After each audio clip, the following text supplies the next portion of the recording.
Bem-vindos ao Anitta no Trabalho desta semana.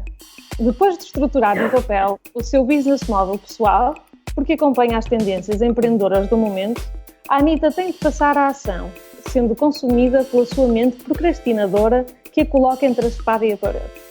Chegou a hora do que para ela é o verdadeiro teste de tortura, o networking e o marketing pessoal.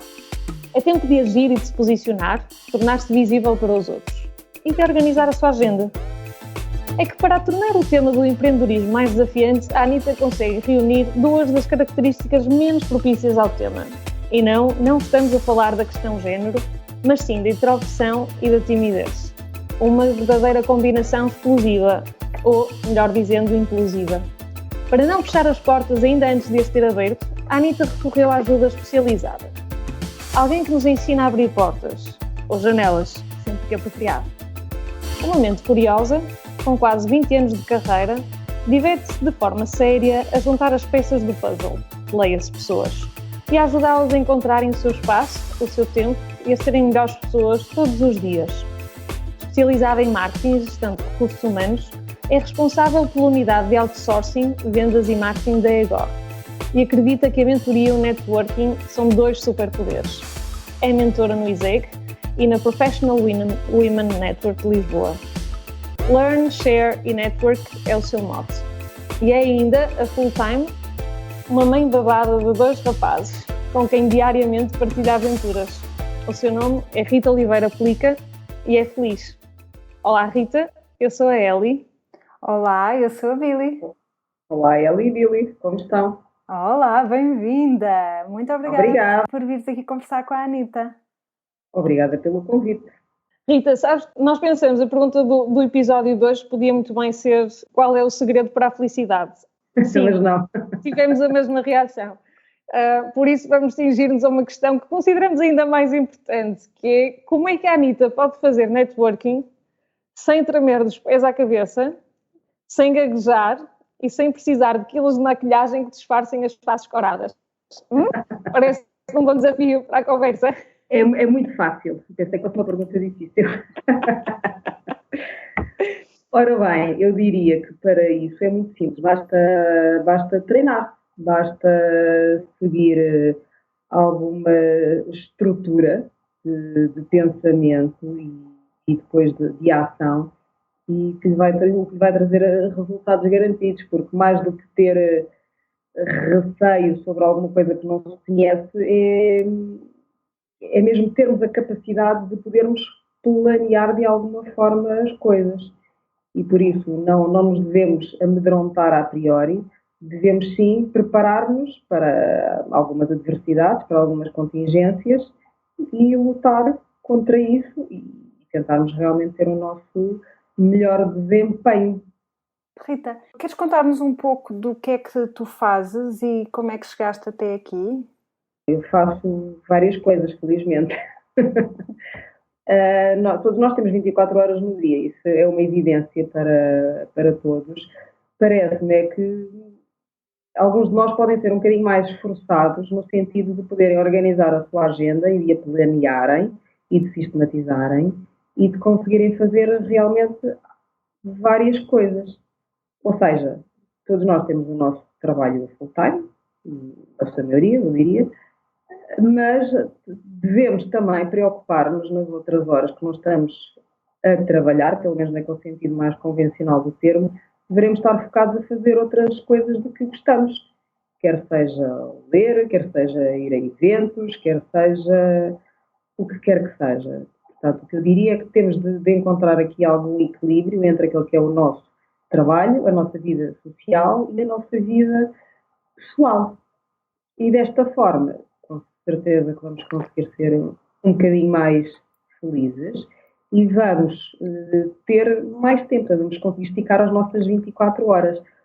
O que é que eu percebi a dada altura da minha vida? Que se tivesse uma agenda bem organizada e claramente com o apoio da estrutura, e nesta estrutura leia-se essencialmente um marido fantástico e o suporte familiar dos avós, que também facilitam muito aqui o processo, eu consigo fazer N coisas. Por isso, em vez de me estar a queixar que não consigo fazer isto, ou que não consigo ir aqui, e não consigo ir a todas, logicamente, tento organizar-me, focar-me naquelas que me parecem ser as prioridades do momento e, portanto, organizo no sentido de poder fazer várias coisas. Desde há uns anos para cá, comecei-me a interessar por estes temas do networking e do marketing pessoal, muito fruto do mestrado que fiz em marketing. Isto já corria o belo ano de 2011. Portanto, na altura, o tema era francamente recente, ainda não havia muitas coisas a acontecer, tal como existe hoje, mas, na verdade, tem sido todo um conjunto de iniciativas, de projetos que me pareceram muito interessantes, que aguçaram a minha curiosidade e que me fizeram chegar ainda a outros projetos. O caso da PWN Lisboa foi um deles, onde tive a oportunidade de conhecer todo um conjunto vasto de mulheres mais velhas, profissionais, que me serviram de referência, de inspiração. Consegui participar em programas de mentoring, organizar iniciativas na área de liderança, da comunicação, do network, e, portanto, abriu-se aqui um admirável mundo novo para mim. E quanto mais começava a explorar, mais percebi que havia outras coisas.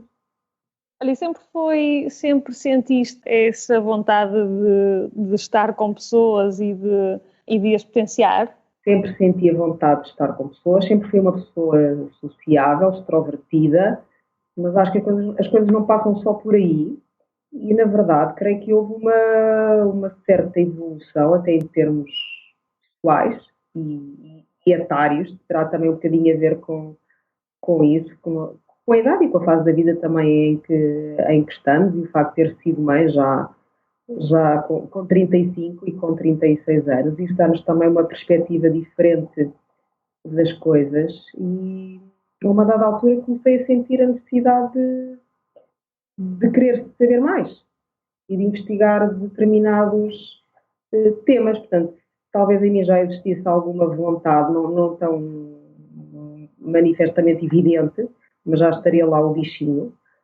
A dada altura, quando começa a perceber que existe uma coisa chamada networking, que existem N eventos, que existem imensas coisas a acontecer e que eu queria fazer parte delas, para mim fez sentido. Principalmente porque muitas delas envolvem pessoas, também elas muito interessantes, outras com desafios em termos pessoais e profissionais, e que a dada altura eu posso participar nesses processos dessas pessoas, ajudando-as. E ajudando-as como? Partilhando determinados conhecimentos, que para mim podem ser coisas muito óbvias ou muito lineares, mas às vezes partilhando um simples livro, um filme, algo, pode fazer sentido também para essa pessoa e despertar algo nela que a leva a querer também saber mais, a procurar outras coisas, a rodear-se de outros e, logicamente, aqui numa perspectiva sempre da sua própria melhoria contínua. Sabes que a Anitta, as duas Anitas, são assim muito resistentes, eu diria quase, ao networking. Não porque não reconhecemos a importância, mas porque é mesmo uma resistência quase física, porque temos o nosso lado introvertido, tímido, assim a 100%, não é? E portanto, é um desafio, é sempre aquela necessidade de ir contra a própria natureza, sabes? E depois conseguir dar o passo, sabes? E falar e fazer a conversa, e fazer conversa, acaba por ser quase um sofrimento, e eu vejo, não é, o sofrimento que é estar, a energia toda que me consome quando tenho de ir a um evento e quando tenho de estar com pessoas que não conheço. Sentes muito isso nas pessoas com que contactas ou sentes que o mundo é claramente extrovertido? Não, eu creio que temos de tudo um pouco. Agora, a questão é, se eu tenho tanta resistência física ou mental a ir a um determinado evento, por que é que vou? Primeiro, se eu vou, tenho de querer ir, tenho de ter vontade de ir e tenho de ter um propósito ao ir. Logo, a priori, essas barreiras, vá lá, mais psicológicas e físicas, deveriam esbater-se. Ponto número 1. Ponto número 2. se tenho essa consciência de que sou mais introvertida e que para mim é uma dificuldade ou é um desafio imenso fazer isso, tenho que procurar a dita ajuda, ou tenho que procurar alguém que me possa ajudar a ultrapassar essas barreiras. E até isso nós hoje em dia acabamos por encontrar. Reparem, e eu até própria já participei, já dei alguns workshops sobre networking, exatamente para dizer isto não tem que ser um bicho de sete cabeças, isto não somos todos, quer dizer, vedetas e que andamos aqui a espalhar magia e charme nos eventos, temos é de perceber se vamos, porque é que vamos e como é que então vamos interagir com os outros e com quem é que vamos interagir, porque repara, se vou para um evento onde vão estar 300 pessoas, lá está, pode ficar muito incomodada porque é muita gente, mas também não vou falar com 300 pessoas, isso também parece evidente. Agora, tenho é de perceber quem é que vai, por exemplo, conhecer a mailing list dos convidados, quem é que vai lá estar, das pessoas que vão lá estar, com quem é que me interessa mais falar, com os convidados, com alguns oradores, portanto, fazer aqui ao fim e ao cabo um plano de ação sobre este evento.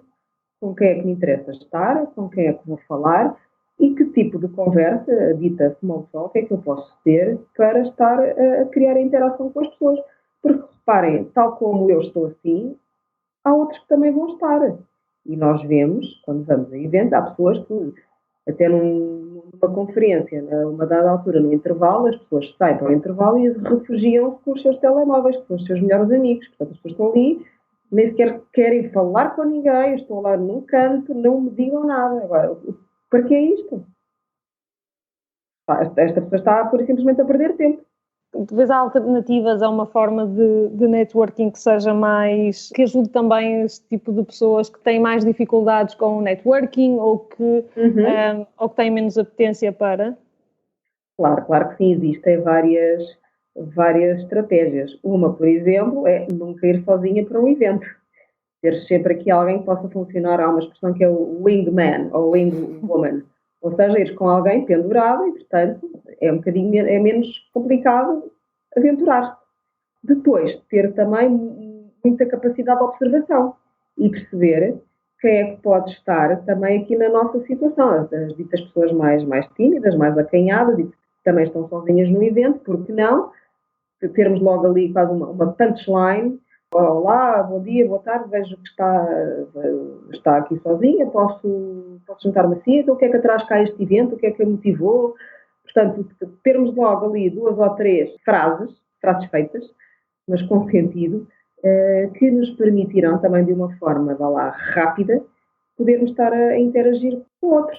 Da mesma forma como vão estar lá as mesmas pessoas de sempre, muito extrovertidas, e para quem não traz grandes questões de participar em eventos, há realmente outras pessoas que têm as ditas resistências e, portanto, precisam destas dicas, destes auxiliares.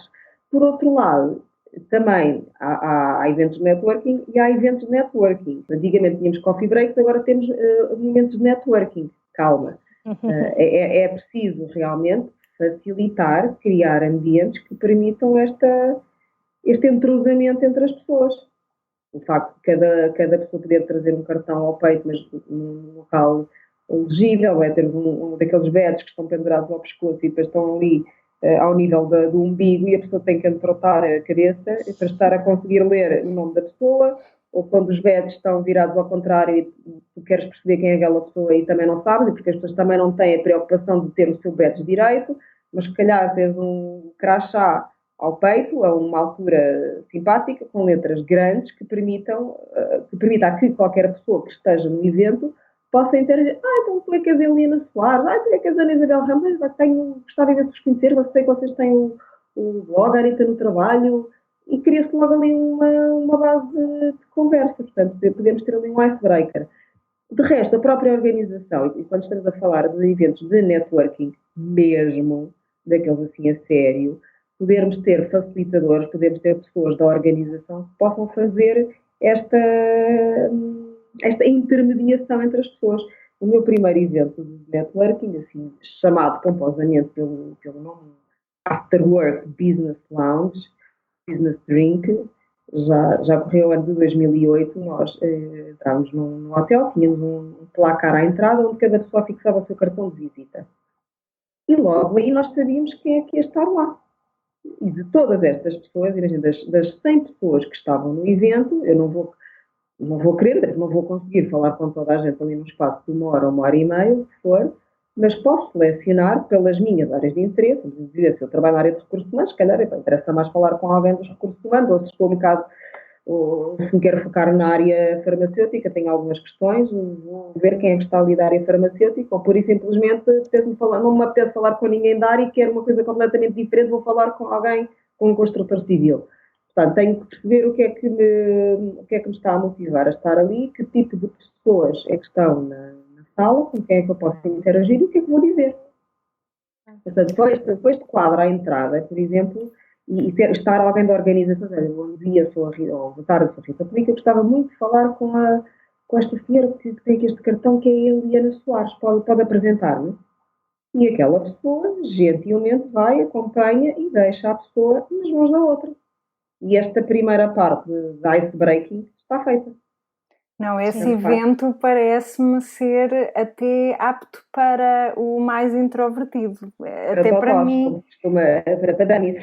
Exato, completamente. Esse seria um evento no qual eu não me sentiria completamente aflita.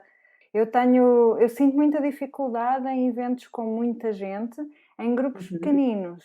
Tenho uma tranquilidade imensa e consigo fazer a tal small talk, estabelecer uma relação empática e tudo.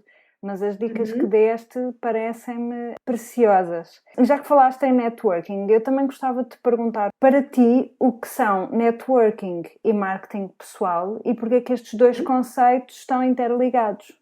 Ainda bem que me perguntas isso, porque essa foi exatamente a questão que me assolou o espírito em 2011, quando fiz a minha dissertação de mestrado em marketing e comecei a ver falar destes temas. E pensei, está alguma coisa aqui está relacionada, portanto, deixa-me lá tentar perceber qual é a relação que pode existir entre uma coisa e outra. Por um lado, em termos de marketing pessoal, sempre me entusiasmou muito perceber como é que as pessoas se posicionam, como é que a pessoa se vê enquanto marca, e se é que se vê enquanto marca. E tenho-me percebido ao longo dos tempos que há aquilo que para nós pode ser uma evidência ao dizer cada pessoa é uma marca ou é um produto e, portanto, deve vender-se ou deve posicionar-se como tal, com uma imagem que quer que passe para o mercado.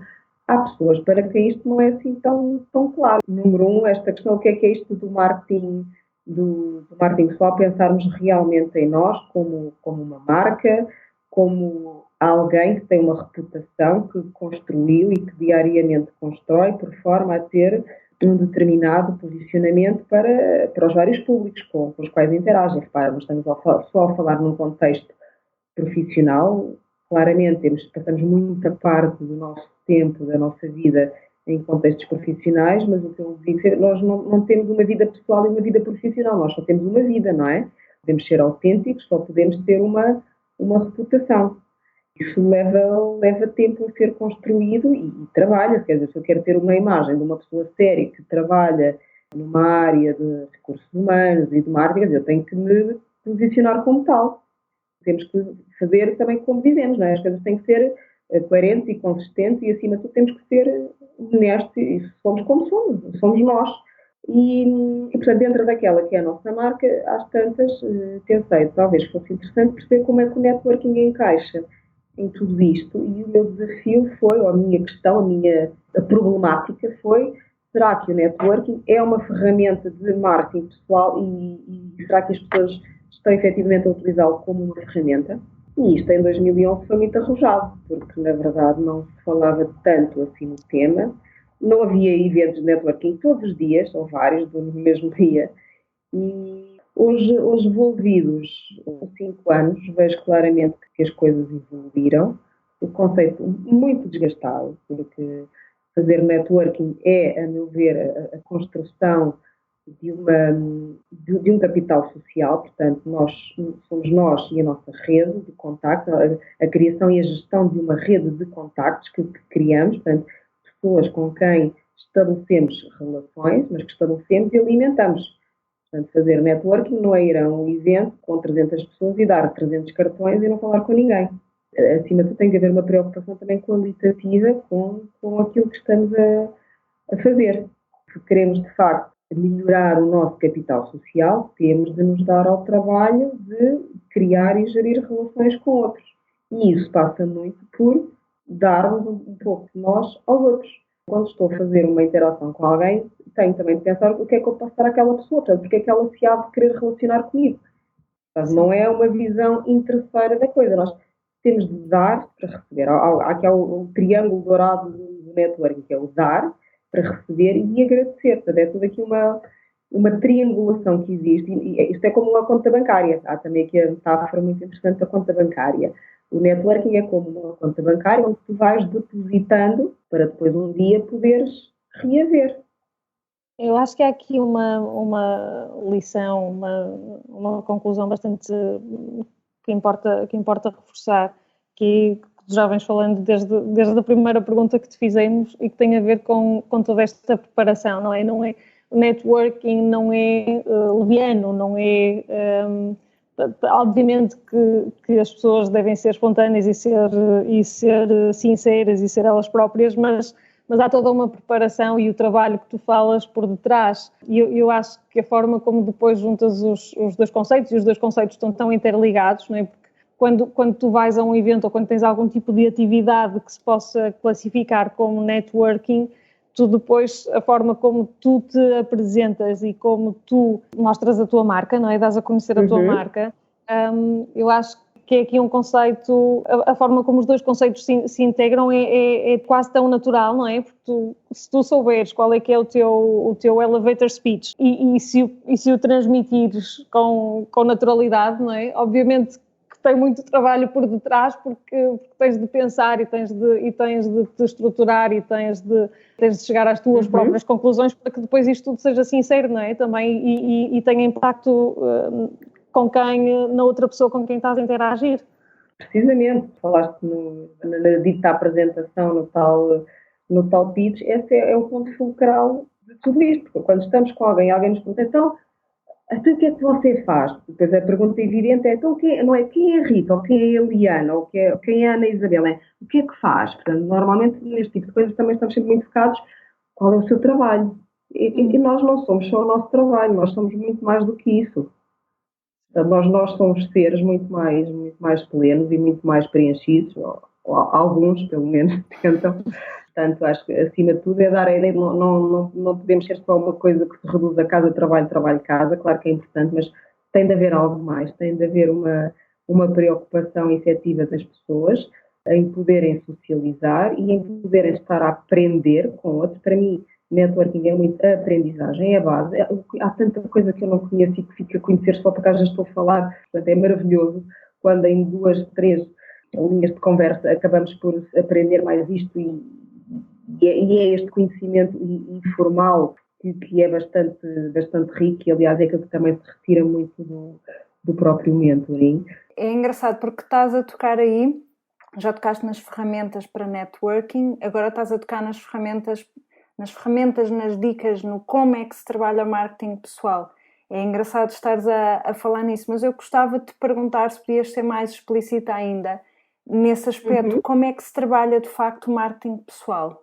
Antes de mais, eu diria que é um trabalho de autoconsciência da pessoa.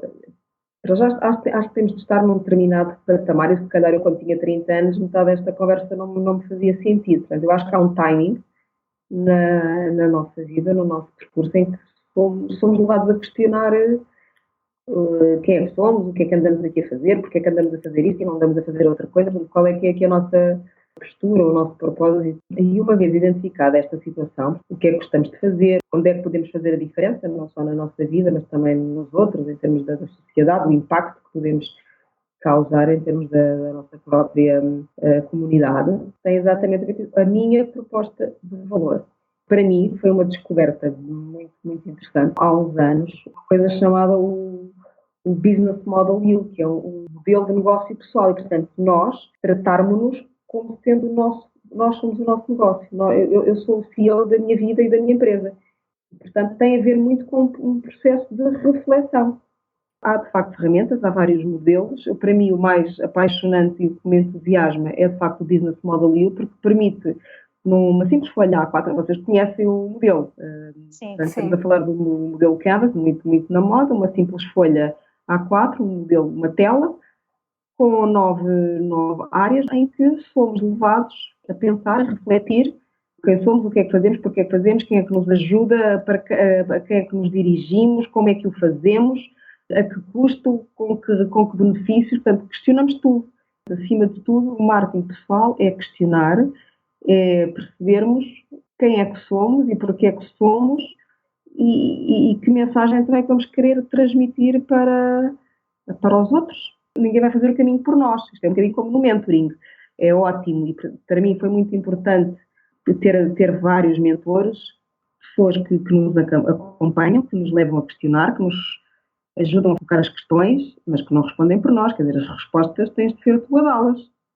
Olha, tu, quando te apresentamos, falamos de considerares a mentoria também como um superpoder. E agora voltamos ao tema. Uhum. Para mim, a mentoria faz muito parte do percurso profissional, sempre fez parte desde muito cedo me foi dado a conhecer os benefícios de ter mentores e eu acho que depois é natural quando tu tens mentores que acabas por tornar-te mentor. Tu tens alguns episódios interessantes ou algum episódio interessante que traga ao de cima a importância da mentoria? Tenho vários, aliás, e acho muito interessante, podemos falar aqui até em um cross-mentoring, porque nós podemos ter, normalmente quando estamos a falar é do mentor mais velho e do mentee mais novo, isso é o normalíssimo, digamos assim, mais convencional, e a minha primeira experiência formal foi muito por aí, há 6 anos, com o ISEG, os antigos alunos, de facto decidiram fazer uma experiência, que já vai agora com 7 anos, de podermos fazer mentoring a jovens recém-licenciados. E eu pensei, não, isto é brilhante, eu sempre quis ter uma coisa destas. Jovens recém-licenciados, com 20 e poucos anos, pouco sabem da vida, claro, vêm da universidade, têm muitas questões, precisam de muita ajuda. Pareceu-me que seria uma coisa espetacular de ter. E, portanto, se eu na altura, há alguns anos atrás, não tive, gostava de poder ter a oportunidade de contribuir e de fazer parte deste programa. E o que é facto é que a minha primeira mentee, a Célia, é uma pessoa extraordinária e com quem eu até hoje, passados 6 anos, falo e continuamos a manter uma relação. Portanto, mentoring não é uma coisa que começa e que acaba e tem ali um ano e pronto, não. Aquilo foi só o início de uma relação e que nós cimentámos. Já fizemos várias coisas em conjunto, vamos continuar a fazer certamente. Eu aprendo tanto com ela, ela é especialista na área de marketing digital, ela sabe tanta coisa que eu não sei, portanto, eu quando tenho algumas questões muito específicas nessas matérias, é com ela que eu vou falar, da mesma forma como ela às vezes tem determinados temas que gosto de ver comigo, portanto a relação fica. E o mentoring é uma coisa intemporal, portanto, criou-se ali, tivemos aquela semente e passados 6 anos continuamos a ter essa relação muito próxima. Depois, através da PWM, portanto, uma organização sem fins lucrativos e especificamente vocacionada para o desenvolvimento profissional das mulheres, tive também um projeto muito interessante de mentoring com uma mentee, também ela mais nova, 12 anos mais nova, e foi muito interessante, onde de facto nos focámos nestes temas do marketing pessoal e depois ela estava também num processo de viragem, de carreira e de começar a questionar e de querer trabalhar estes temas do networking, portanto foi muito produtivo e mais uma vez continuamos a dar-nos e encontrar-nos, é mais forte do que nós, portanto as ligações ficam realmente muito fortes. Um outro aspecto que eu gostava de vos dar nota, não num projeto de mentoring especificamente, mas através de um projeto que eu também tenho participado, que é o dar aulas numa academia intergeracional, onde dou aulas de marketing a alunas e alunos de 70 e 80 anos. E, portanto, aí a aprendizagem é brutal. Portanto, eu aprendo tanto com elas como elas comigo. O grande segredo de tudo isto é a diversificação. Ou seja, é poder estar a desenvolver projetos, e falando aqui especificamente de mentoring, se calhar com os recém-licenciados de 20 anos, de 20, de 22, podermos também estar aqui a acompanhar alguns projetos já de pessoas na casa dos 30, que já têm aqui têm outros estímulos, têm outros desafios, mas depois quando chegamos a pessoas ainda mais acima, também na casa já dos 50 e dos 60, a aprendizagem também é imensa, porque temos de evitar cair naquele erro do princípio da semelhança, que é estarmos só rodeados de pessoas iguais a nós, que pensam como nós, que gostam de nós. Temos de sair desta nossa zona de conforto e de estar à procura de outras pessoas que verdadeiramente nos possam enriquecer pelo seu know-how, pela sua experiência, pelo seu background, por tudo. Levando isto a um campo mais prático, se calhar acaba por ser uma ferramenta bastante interessante para empreendedores, certo? Porque normalmente quem inicia um projeto acaba por ter mais conhecimento sobre uma área ou outra área.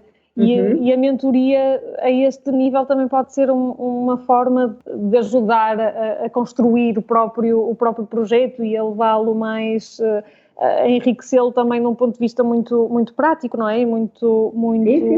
Sim. Sem dúvida, aliás, já existe, não é novidade nenhuma. Pensando mesmo em termos de mentoring, nós podemos ter aqui vários níveis. Podemos ter uma perspectiva organizacional em que há um programa de mentoring que é conscientemente desenvolvido dentro de uma empresa, em que há uma chefia ou há uma liderança que está a formar os mentis, os jovens, portanto, na sua integração, e está a fazer um programa de mentoring dentro da empresa. Podemos ter aqui a perspectiva fora da empresa, onde o caso da PwC, por exemplo, é uma evidência, onde as pessoas estão a ter contacto com mentores profissionais, mas fora das suas empresas, isso também no contexto aqui de uma organização sem fins lucrativos. Podemos ter o contexto da universidade, portanto também aqui numa outra variante, e temos ainda uma outra realidade, que é essa que acabas de mencionar, mais especificamente virada para empreendedorismo, onde organizações que estão especificamente ligadas a essas áreas, portanto, empresas de aceleração, incubação e outras, portanto, estou-me a lembrar de uma BTI, de uma Startup Lisboa, das fábricas de startups que têm, claro, mentores para ajudar os empreendedores no desenvolvimento do seu modelo de negócio. O que me parece que está a falhar, daquilo que conheço, e assumo que não conheço toda a realidade, mas a minha percepção, a minha leitura, é que muitas vezes estamos a falar de mentoring que está muito associado a um desenvolvimento de um plano de negócios. E depois não vamos à base, não vamos ao essencial, que é, muito bem, então, mas este projeto, este empreendedor, porquê? Quem é este empreendedor? Portanto, irmos um bocadinho atrás. É este empreendedor, é esta pessoa, e o que é esta pessoa? Portanto, percebemos qual é a história desta pessoa e, conhecendo a história desta pessoa, esse contexto, porque é que isso levou àquele modelo de negócio. É muito interessante e poder haver esse trabalho já feito. E o próprio IAPMEI também tem uma bolsa de mentores e por aí fora. Portanto, conceptualmente há muita coisa feita. Onde toda a gente aqui nesta senda do empreendedorismo e o ecossistema e os hubs, é tudo, e os coworks, é tudo muito, muito giro, mas o que é verdade é que a maioria das startups não vinga. Portanto, as empresas morrem ao fim de X tempo, portanto, alguma coisa se está a passar. Se calhar também há alguma desconfiança, não? Desconfiança no sentido de quase uma hiperproteção da minha ideia para que mais ninguém a possa copiar. Eu às vezes sinto isso nos ambientes onde vou circulando, um certo receio de quase de aceitar ajuda porque há ali uma desconfiança de ok, mas se eu abro demasiado, se calhar apropriam-se da minha ideia. Essa é sempre uma questão naturalmente muito, muito válida, mas lá está, para teres ajuda ou para poderes ter depois também assim pedir, depois vais ter de abrir alguma coisa. Ninguém está a dizer para estares a desvendar ou para estares a dar o segredo das coisas, mas alguma coisa tem de ser posta em cima da mesa e para que possa haver todo este espírito. Portanto, tem de haver um equilíbrio neste tipo de situações, mas é muito também aquilo que diz, acho que é muito uma questão ainda de mindset. Mas depois não lhes permite ter esta clareza que uma pessoa de fora poderia dar. E aqui, por exemplo, há um outro conceito muito, muito interessante, são os grupos mastermind, em que, tendo várias pessoas de áreas diferentes, a discutir o mesmo tema e a poder dar inputs e insights para a pessoa, para o seu projeto. Portanto, tem de haver, de facto, uma tranquilidade quando se está a discutir este tema. Porque só com estes brainstormings mais a sério e mais profundo é que depois vão ser daqui bons resultados. Estavas-nos a falar um pouco das startups e eu gostava de voltar também ainda ao mentoring e perguntar-te de que forma é que o mentoring é útil nas fases iniciais em que o projeto ainda está a começar e depois também numa fase mais à frente. De que forma é que o mentoring é útil para os empreendedores? O mentoring vai ser sempre útil ao longo de todo o processo. Como diria uma grande amiga minha, especialista nessas coisas de mentoring, o mentoring ao início o que é que vai ajudar? Vai ajudar a matar as más ideias. E, portanto, vai permitir que algumas más ideias nunca vejam a luz do dia. Muitas vezes, os empreendedores estão a desenvolver os seus esforços imensos, estão a gastar todo o seu orçamento, todo o seu dinheiro. Muitos deles, reparem, muitas destas pessoas despediram e estão agora aqui focadas a desenvolver o seu projeto. É bom, efetivamente, termos alguém de fora, o tal mentor ou grupo de mentores, que possa trazer pontos de melhoria aqui ao processo. Eu acho que é sempre isso que estamos a falar, trazer pontos de melhoria e dar feedback. O que eu acho que acontece, na maioria dos casos, é que não estamos capacitados, e desde sempre, mas desde a escola, então por uma coisa que começa na escola, nós não somos capazes de receber feedback. E, portanto, vemos sempre estas sugestões como ataques pessoais. E não é disso que estamos a falar. Muitas vezes são erros de leitura nossos, do próprio, que acabam por estar aqui a enviesar todo o processo. Portanto, o mentor ou mentores, idealmente até um corpo de mentores, de várias disciplinas, podem dar uma visão isenta às coisas. Estes mentores não vão tomar decisões pelos empreendedores. Então, é de facto a ter muitas considerações que os próprios às vezes não se lembrariam. Agora que estavas a falar do mentoring, eu gostava só de, se calhar, se possível, esclarecer aqui uma ideia. Qual a diferença entre coaching e mentoring? A diferença ou as diferenças entre coaching e mentoring? Sim, essencialmente, o mentoring, e a minha experiência toda de mentoring, eu não sou coach, nem perspectivo vir a ser coach. Para mim, e tanto quanto tenho lido, o mentoring assenta muito aqui na experiência do mentor e no know-how e no suporte que o mentor dá. Vive muito daqui da partilha. O coaching vai muito pelas perguntas e coloca as perguntas e a pessoa vai encontrando as respostas. Mas, portanto, não há uma partilha, não há uma interação tão forte entre o coach e o coachee. Para mim, desse ponto de vista, mentoring é muito mais forte porque assenta numa relação muito mais profunda. O mentoring acaba por ser um conceito que não está tão profissionalizado e acho que é uma coisa que valia a pena, talvez, até incentivar-se, que é um mentoring profissional, ou seja, há todo um conjunto de pessoas que nas suas áreas e tendo em conta a sua experiência, estão devidamente habilitadas e credenciadas para poderem fazer esta partilha. Porque o mentoring é uma situação que funciona muito pro bono.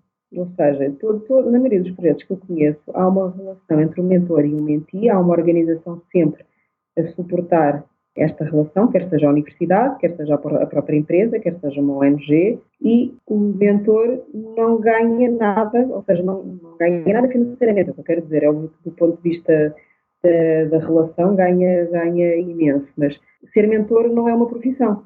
Rita, gostava de voltar um bocadinho atrás na nossa conversa e voltar a falar do networking. Porquê? Porque daquela vez que almoçámos juntas, os nossos ouvintes não sabem, mas nós almoçámos juntas aqui há uns dias, tu falaste-me de umas ferramentas maravilhosas para o networking, inclusivamente para pessoas introvertidas como eu. E então eu gostava imenso que partilhasses aqui algumas dessas dicas com os nossos ouvintes. Imagino que estejamos a falar dos meetups. É todo um novo mundo. É todo um novo mundo para ti. Há alguns dias, e para mim também já há algum tempo, e de facto a minha vida enquanto pessoa e enquanto networker mudou muito depois de eu ter descoberto a aplicação Meetup.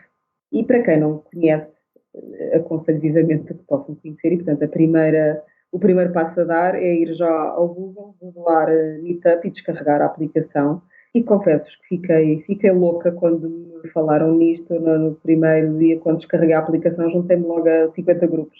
E, portanto, explicar-vos o que é isto. O Meetup é uma forma que qualquer pessoa tem, quando se inscreve, de indicar quais são as suas áreas de interesse, o que quer que eu goste, certamente que há um grupo de interesses que está lá já previamente identificado e eu posso me associar a esse grupo. Porquê? Porque houve alguém já que criou um meetup, portanto um grupo, um encontro sobre esse determinado tema. Se não encontrou, e portanto se eu às tantas decido, eu quero criar agora o grupo dos amigos, os amigos da Anitta.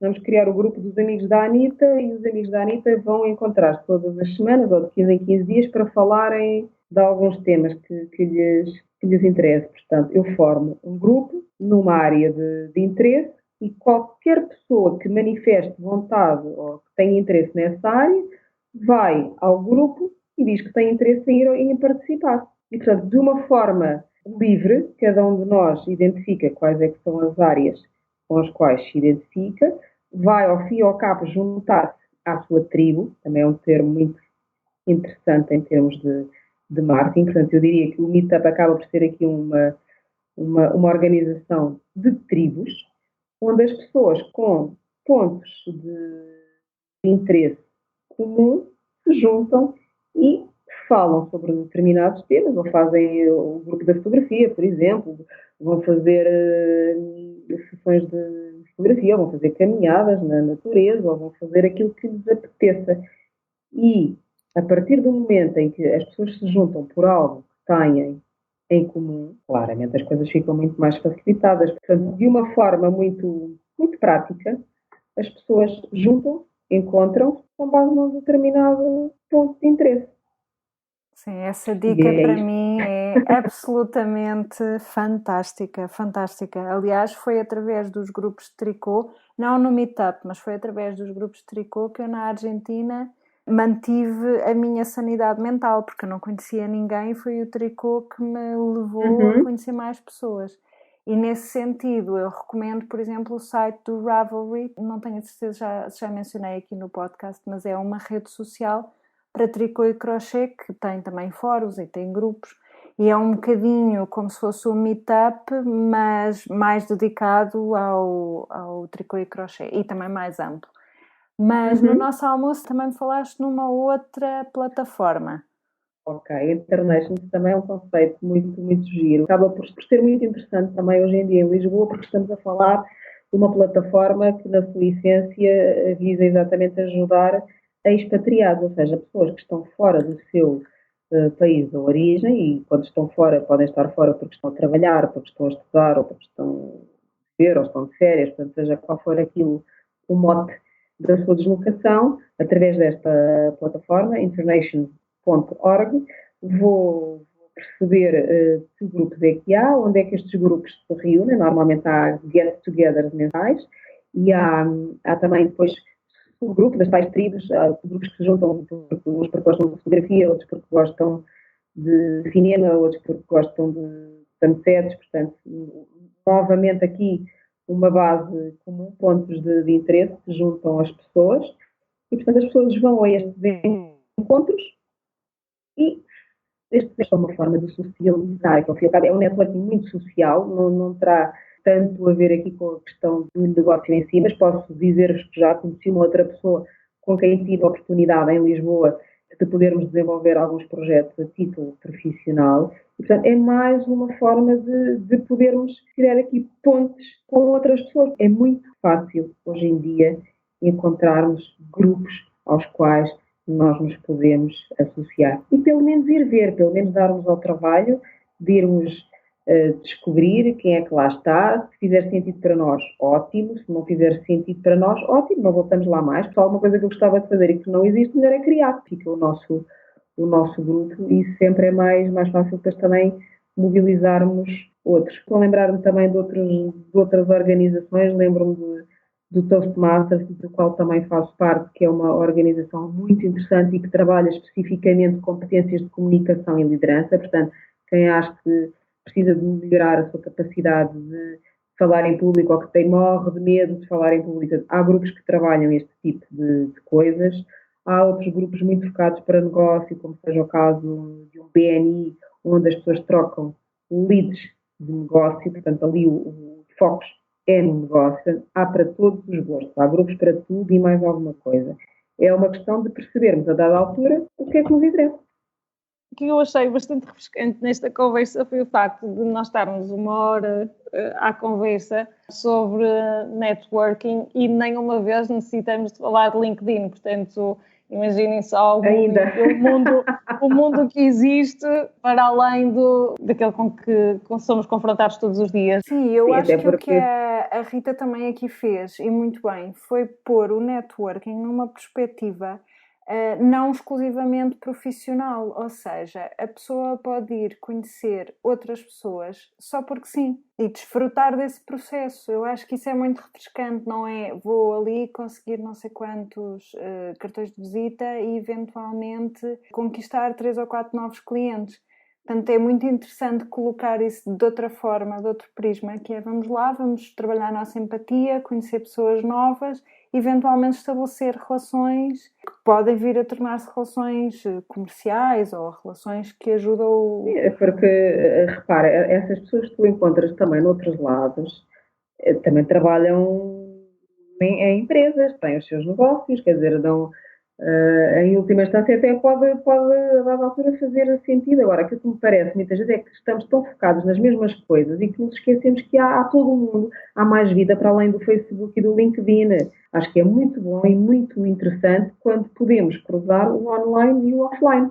Nós temos de ter uma imagem, uma marca pessoal em termos do online que bata com o offline. Portanto, não vamos ser ali uma coisa no LinkedIn e depois cá fora somos outra completamente diferente. Não, as coisas têm de estar alinhadas.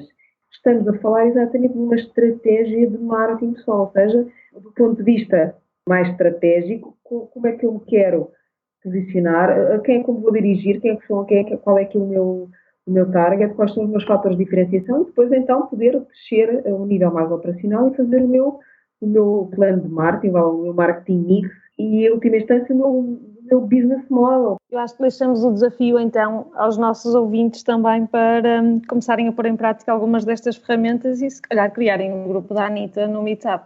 Olha, vamos a isso. Rita, muito obrigada. Foi um prazer. Obrigada eu. Anita. Adorei. Obrigada por conversares connosco e pelas dicas. Era aquilo que tu dizias, às vezes pode ser óbvio para ti, mas para quem não está nestes círculos são informações preciosas. Não é óbvio, eu farto-me de aprender todos os dias com tanta gente e há uma última mensagem, se me permitirem, que gostava também de vos deixar, que para mim de facto fez muito sentido, que é a questão de nunca almocem sozinhos e nunca almocem com as mesmas pessoas. Obrigada, Rita. Obrigada. Nós ficamos por aqui. Até breve. Obrigada. Até o próximo evento. Encontramos no evento, quinta-feira. Muito obrigada. Obrigada por teres vindo conversar connosco e até breve.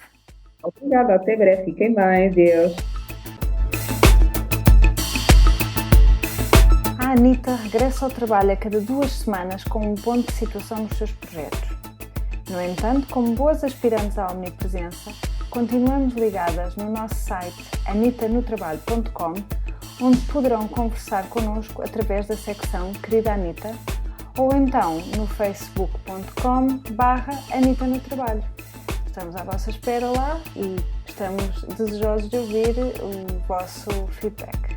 Sim, não se esqueçam de contar-nos quais foram as experiências, quais foram as ferramentas que mais gostaram e que tentaram nos últimos tempos. Até à próxima! Até à próxima!